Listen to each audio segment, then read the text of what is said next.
नमस्कार दोस्तों, just for CSC में आप सबका स्वागत है। तो चलिए शुरू करते हैं आज का अपना वीडियो। दिल्ली सल्तनत के अंतर्गत अपने आज के इस वीडियो में हम बात करेंगे खिलजी वंश के संस्थापक जलालुद्दीन फ़िरोज़ खिलजी के बारे में, जिन्होंने दिल्ली सल्तनत पर लगभग 6 वर्षों तक शासन किया। तो आप सबको पता होना चाहिए कि जलालुद्दीन फ़िरोज़ खिलजी खिलजी वंश का संस्थापक था और 70 वर्ष की आयु में सुल्तान बना था।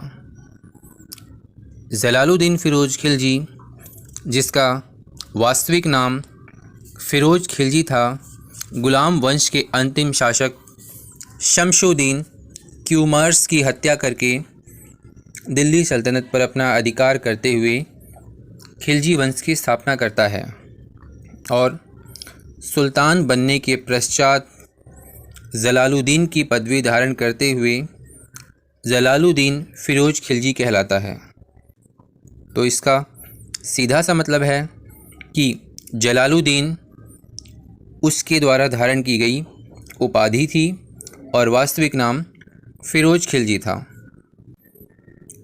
जलालुद्दीन फ़िरोज़ खिलजी बलबन के समय में एक अच्छा सेनानायक था, जिसने अनेकों मंगोल अभियानों को विफल करने में अहम योगदान दिया था। साथ ही साथ कैकुबाद के कार्यकाल में जलालुद्दीन फ़िरोज़ खिलजी समाना का गवर्नर और सर जहांदार मतलब शाही अंगरक्षक के पद पर नियुक्त था। कैकुबाद ने जलालुद्दीन फ़िरोज़ खिलजी को शाइस्ता खां की उपाधि भी प्रदान की थी।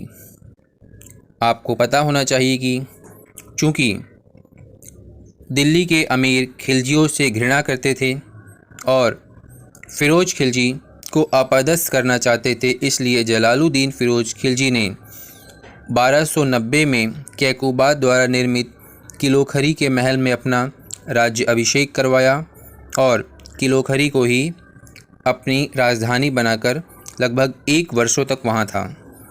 उसने दिल्ली में तभी प्रवेश किया जब उसे आभास हो गया कि उसके उदारतापूर्ण कार्यों से और उसकी नीतियों से दिल्ली की जनता ने उसे अपना लिया है। किलोखरी दिल्ली के पास स्थित एक स्थान है, जहाँ पर किले का निर्माण कैकुबाद, जो कि गुलाम वंश का शासक था, ने करवाया था।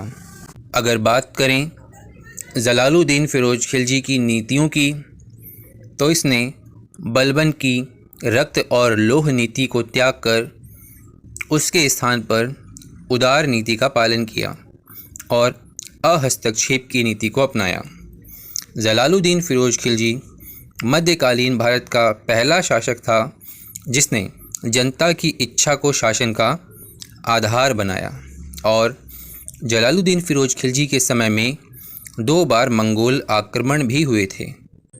आप सबको पता होना चाहिए कि जलालुद्दीन फ़िरोज़ खिलजी के समय में मंगोल शासक चंगेज़ खां का पुत्र उलुग खां अपने 4000 अनुयायियों के साथ इस्लाम धर्म ग्रहण करके भारत में रहने का निर्णय करता है और इन्हें नवीन मुसलमान के नाम से जाना जाता है।